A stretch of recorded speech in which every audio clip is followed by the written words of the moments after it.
So welcome to a quick Q&A. I put out on Twitter that I wanted to do a Q&A. You got to ask me some questions. I picked about half a dozen of those, and we're going to answer those today. First question came from Coffee and Content, who asked, is there a future for specialty coffee in capsule or instant form, way forward or dead end? So it's been pretty hard to miss the growth in these new hyper-convenient formats when it comes to specialty coffee. You've got companies like Kelowna and others in the UK moving into Nespresso pods and doing that well. You've got companies like Sudden or Voila in the US doing instant coffee. And I think it's something that's going to grow and grow and grow and grow. I think technology will close the gap that will allow us to take something delicious in terms of well-roasted coffee beans that were grown well and turn that into either a pod or instant. Now, for a long time, I think the cost is going to be super high. To do instant really well is immensely expensive, and I don't think anyone doing instant right now is close to what is actually possible with freeze-drying really well-brewed coffee that tastes good. With pods, I think people are starting to get into it. I don't think for a second anyone is going to take any market share away from Nespresso. They sell what they sell very well. They'll continue to grow, spend the money, open more boutiques, do that thing. There'll be a secondary market of specialty that will grow as well, but that won't grow anywhere near the rate, I don't think, that Nespresso did or will continue to do. David Fox asks, when will we know that the specialty market has reached oversupply? Seems to be a coffee shop or roaster on every corner and more coming. Now, I think this is actually a great question from David and something I've talked about on my blog quite a lot. I'll stick a link to that in the description below. I think we'll know when we've reached oversupply when, well, initially what will happen is the rate of closing will begin to increase. Now, with cafes, that'll happen first. Generally, they have less capital to begin with, run on sort of tighter margins, and higher rents, a bunch of other things that sort of make a cafe a more fragile business. So we're more likely to see cafes start to close. And then as cafes start to close, we may see one or two roasters start to close as well. And eventually you'll reach a kind of equilibrium where the number of openings per year kind of matches the number of closings. What might happen for a little while is we'll see actually a contraction in the market, in that more businesses will close than open, but I don't really think that's as likely to happen. It's a possibility in some markets, and we're already seeing it now in places like Seoul and other cities that had crazy booms. But in London, I think it'll just slow down ultimately. And I guess the other metric we could look at for when we know that we're into a new thing is that there'll be a new kind of specialty. Right? Once specialty becomes sufficiently ubiquitous, the top of that pyramid will fragment off again, the way that specialty fragmented away from commercial coffee, and we'll have a new kind of super specialty thing. That won't necessarily be more expensive or won't necessarily be about luxury products, but I think it will be different to the way that specialty is currently done and will have a higher value to customers. I don't necessarily know what that is yet, but I think that's what's likely to happen. Tokyo Barista says, cupping for espresso. Okay, so this is a tricky one, and one that at Square Mile we've gone over a dozen different ways over the years. How do you effectively taste espresso, right? Do you have to pull shots of it?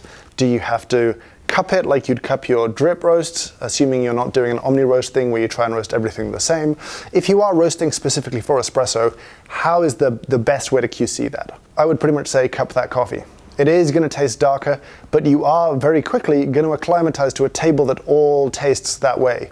And your brain pretty quickly learns to switch off from the level of roast if it is consistent. You can kind of get a suppression of those flavors, and you will find it with a little practice easier to discern what tastes good and what tastes bad in a cupping bowl of an espresso roast. Now, we did a bunch of different experiments over the years where we wanted to see if a cupping bowl correlated to actual espresso. So for a while we would do stuff like pull EK shots, dilute them down to a kind of cupping bowl strength and cup that against a regular cupping bowl of the same batch and see if, a bump in acidity here meant a bump in acidity there, that a certain kind of fruit quality that we liked in the coffee appeared in both bowls. And it did. And so while I think it's important to brew espresso as part of the QC process, both as components and as a blended batch, I also think it's much, much easier to QC by cupping a couple of bowls of every batch that you roast. So Thomas Bargan asks, will all roasters eventually own coffee farms? Is this good? Now, I'm going to go ahead and say, no, I don't think in the near future roasters are going to own coffee farms. We have seen some roasters get into farming coffee. Most obviously at the high end, we've seen Tim Wintlebow go from working with Finca Tamana through to owning Finca El Suelo. We've seen Toby Smith from Toby's Estate own a farm in Panama called Santa Teresa. We've seen much bigger companies enter, I think Lavazza owns a farm maybe. But here's the thing, owning a coffee farm is really deeply unfair. Farming coffee is deeply unfair. I don't think many roasters are willing to put themselves into such a financially precarious position as that of a coffee farmer. Now that's kind of messed up. I don't argue the fact that it's messed up. People don't want to own farms because they'll likely lose money doing so. Rarely does coffee pay particularly well, even in specialty. You certainly see some wealthy coffee farmers, but they're usually wealthy independent of coffee, and that's allowed them a kind of buffer to build a brand, build a reputation, farm great coffee and get the price of that up. But actually for farmers to just charge more and make real money, that's not really happening right now. Now, in certain situations, you will see roasters or certainly large companies reach down the supply chain to try and ensure supply. Obvious situations might be, say, Starbucks investing in dry mills in China to make sure that they have a supply of coffee there as China booms for them. I don't think we'll see roasters owning farms, but I think we'll see more roasters investing in dry mills potentially, or wet mills potentially. That puts an enormous burden of responsibility on us, because as long as we don't want to do it, then that's a pretty good indicator that this is a messed up, unfair, discriminatory system that was traditionally built around colonial wealth extraction. The way that coffee farming was kind of created as an industry was to supply the colonies. There's a long history of abuse and slave labor and all sorts of horrific things in coffee's history. Coffee was never built from the ground up to be fair. It was built to be unfair. And so I don't really know what the answer to this is in terms of how do we make it genuinely fair. But as long as it is so weighted towards developed countries, then you won't see roasters put themselves into financial jeopardy just to have a small bump in quality or potentially just to save a little bit of money. Question from Isaac Hecker: are there any movements towards automation in coffee roasting? And the answer is yes, there are.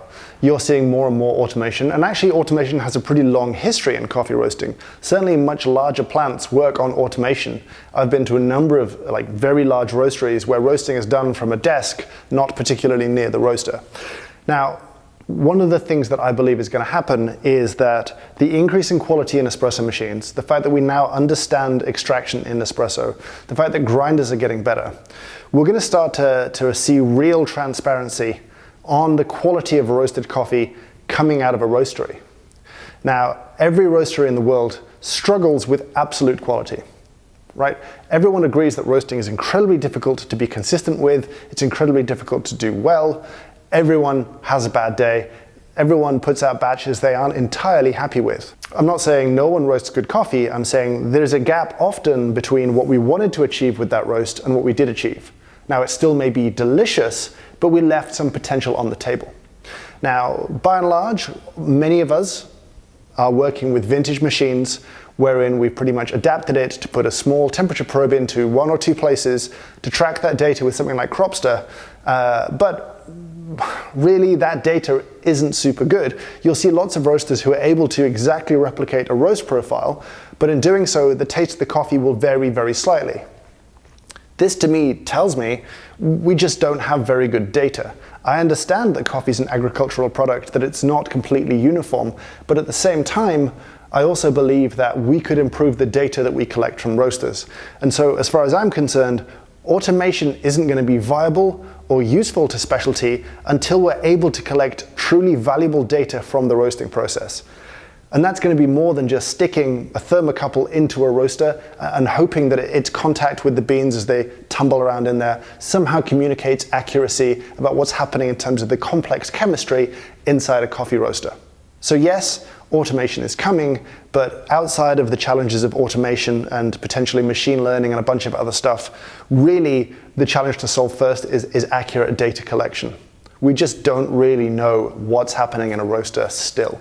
And that's all roasters that I've ever seen all around the world. The last question comes from Elizabeth Stone, and she asks, I'm a new coffee shop owner.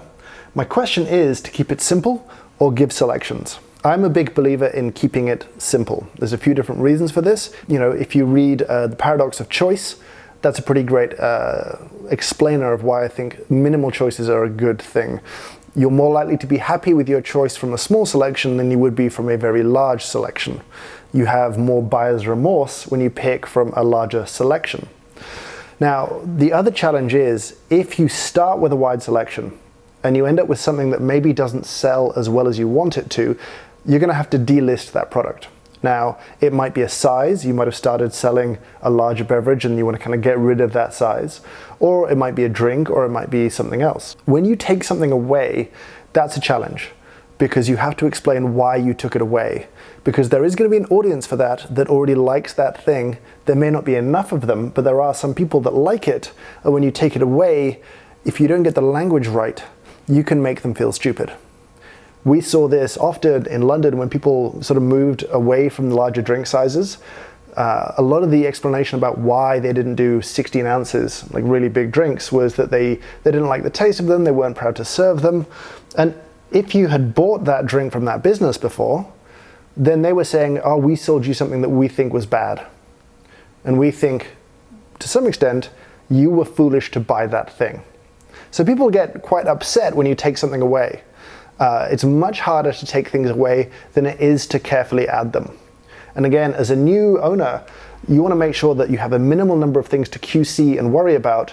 The broader you spread your range, the harder it will be to have everything be as good as you want it to be and as consistent as you want it to be. So for me, I'm always about small, minimal ranges. I think it brings more happiness. I think it brings better products.